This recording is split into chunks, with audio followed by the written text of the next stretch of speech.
Hello guys, and welcome back to my channel. Welcome if this is your first time here. This is the very first video you're watching on my channel. You're welcome.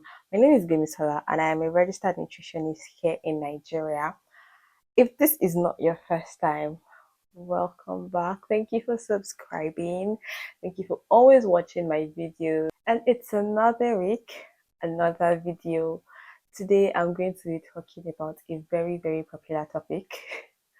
And we're going to be talking about fat.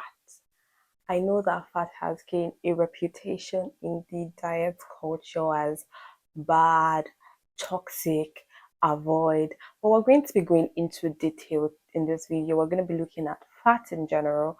We're going to be looking at the importance of fat. Are fats really bad? Are they really the enemy? We're going to get to every single detail in this video, so let's jump right into it. Before we get right into the video, let me give a brief description of fat and what they are. So fats are also known as lipids. They belong to a group called the lipid group, and generally fats are not soluble in water. They do not dissolve in water, but they do dissolve in other solvents like ether, benzene, and all of that. I know that fat has been labeled as the enemy, and I'm coming right to that. But I do want to preface this by saying that not all fats are bad, and fats definitely have importance in our body. They are important to our daily function and our daily activity as humans. I think I've talked about in previous videos how carbohydrates are not the enemy. Carbohydrates are actually very important, and fats are equally as important. So what do fats do? The first importance of fats is energy. They give energy. And as strange as that may sound, or as weird as that may sound, yes, fats are an important source of energy to the body, along with carbohydrates and protein. 1 gram of fat provides about 9 kilocalories, and yeah, that's quite a lot. So fat gives energy. One thing that fat does is to help provide support and padding to our vital organs. The third thing they do is they carry fat-soluble vitamins. I've talked about on this channel how vitamins and minerals are very important. Now we have fat-soluble vitamins, and these vitamins can only get dissolved with fat. So imagine not taking fat or not having a significant amount of fat in your body. These vitamins would not be used or would not even be carried. So they help in fat-soluble vitamins. The next thing that they do is they provide insulation. So our skin has tissues called adipose tissues, and these tissues help to insulate from cold. There is no fat in your body. I mean, extreme weather conditions will not even be favorable, especially cold weather. So fats help form insulation for the body. And I think with that, you have an understanding of how important fat can be to the human body. Now, where can we get fat from? We can get fat from plants, and we can get them from animals. Then the next thing to know is when we have plant sources, we have animal sources. Now let's go down to the main thing. Are fats really bad? We'll talk about the bad fat, and then I'll talk about the good fat. But I think I'm going to start with the bad fat first. Then I will now talk about the good fat. So let's talk about the bad fat.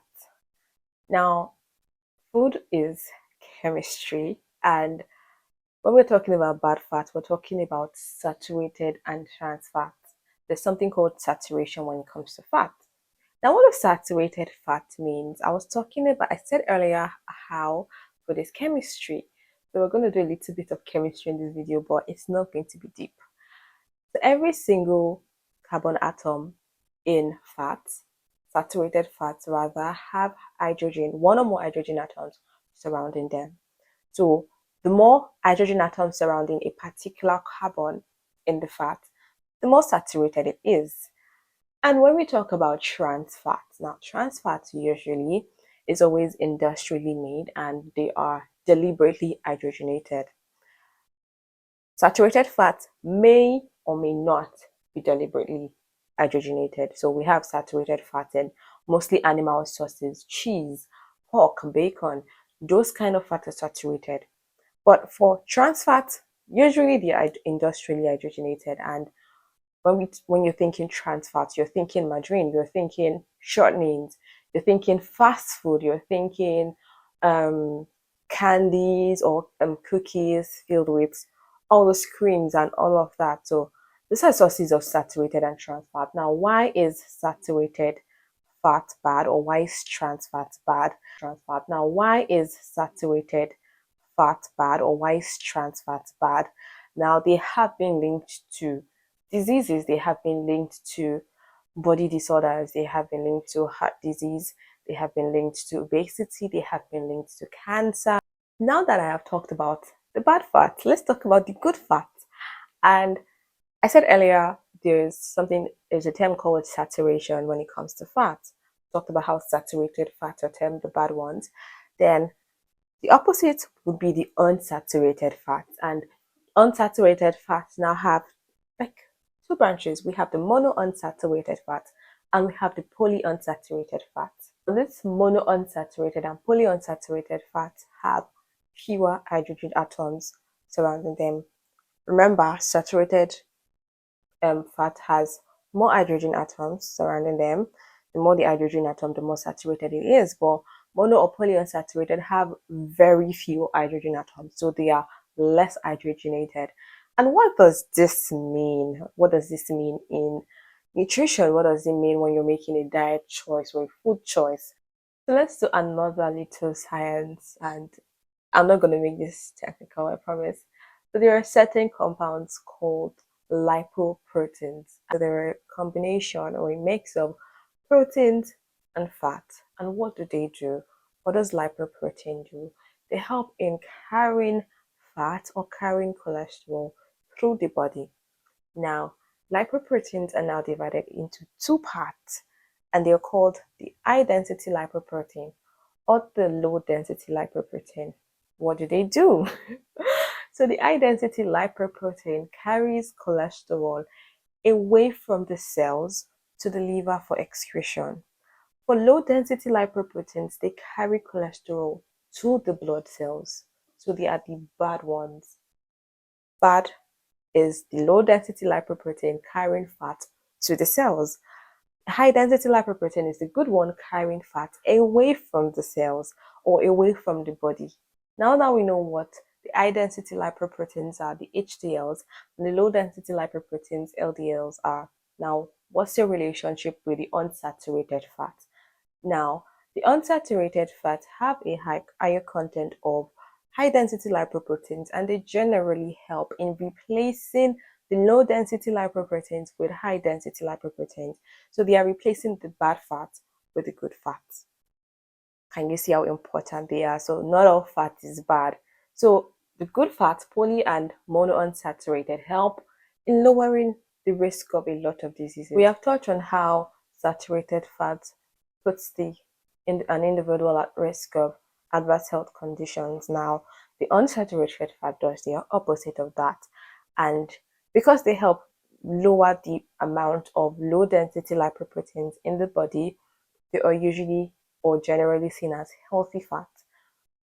Now, let's talk about something else. Now, these polyunsaturated fats contain three essential fatty acids, and essential fatty acids, because the body does not produce them, have to get them from the foods that you eat. Now, essential fatty acids are usually from polyunsaturated fats. You can see why there is good fat. Fat is not the enemy because your body needs them. Now, these essential fatty acids are three: the omega-3, omega-6, and omega-9 fatty acids. So what does omega-3, omega-6, and omega-9 fatty acids do? The very first thing they do is in weight management, or they reduce the risk of obesity. Now, saturated fat, on the other hand, that we touched earlier, put an individual at risk of obesity. But essential fatty acids like the omega fatty acids help reduce that risk, and they also reduce the risk of heart conditions or cardiovascular diseases. They've also been shown to help in brain development or cognitive ability. Omega fatty acids also support or improve mental health. They improve cognitive ability. They help reduce the risk of heart diseases, and they also decrease the chances or the risk of a fatty liver. So we can see that there are certain fats that are good, yeah, and they are the unsaturated fatty acids or the unsaturated fat. Now, where can you get them? What sources can we find unsaturated fats from? There are two major sources, and there are plant fats and fatty fish. So when we're talking about fish sources of omega-3 and omega-6, we're looking at sardines, mackerel, salmon, and all of that. But if you're looking at plant sources, we're talking avocado oil, olive oil, peanut oil, cashew oils, soybean oil, those kind of oils basically gotten from plant sources. Fats are healthy for the heart, right? But another thing I always like to emphasize on is moderation, because something is healthy for you doesn't mean you should abuse it. If you take a lot of that over a period of time, definitely it's going to have its adverse effect on you because it's still fat, right? So while you are avoiding saturated and trans fat completely, yes, poly and mono unsaturated fats are healthy for the heart, but they should be taken in moderation. And another question I have gotten whenever I explain the omega-3, omega-6, and omega-9 fatty acids to people is, I mean, people, pharmacists sell these supplements. Can I just go get supplements rather than take it for my diet? No.